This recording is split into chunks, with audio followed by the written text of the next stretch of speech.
So guys, nagbuko nga pala kami dito sa bahay ni Manuel sa kanilang farm, sa farm ni Manuel Guo. Kahapon si siya, Manuel Yulo. So ngayon si Manuel Guo siya. Ito nga pala ang si bago namin na tumbler at dahil walang buko sa amin, talaga namang nagkakaubos at hinanip yung mga niyog. Ngayon, nagbuko kami, dadalhin namin pa uwi. Dito namin ilalagay sa tumbler. Ito nga pala ang gamit namin kahapon. Nagpunta kasi kaming Manila. Itong si Vago tumbler na to, talagang match siya.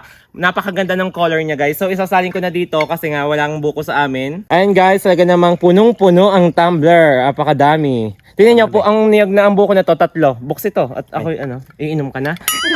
Iinom na. Iinom ka na? Wala pa. Sana all. So ayan guys, ang daming malalaman nito at kasyang-kasya lang sa bag nyo kung kahit saan kayo pumunta. Tamang-tama to sa mga nag-gym, nagja-jogging at kung ano mang gagawin nyo sa buhay ngayon. Tamang-tama ngayon tag-init guys. Talaga namang kailangan yung tumbler.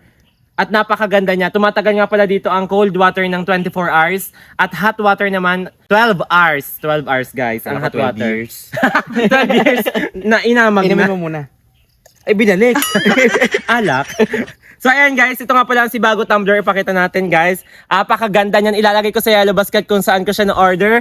At kung gusto mo din, place your order na. At bagay na bagay ito sa mga nagka-company, nasa office, at sa mga nagwo-work, ay pumapasok sa school guys. Ayan guys, napakaganda. Ano pong masasabi mo partner? The best. Yung ang dami ko nasabi, the best. So, nasa yellow basket guys. Bye. Thank you.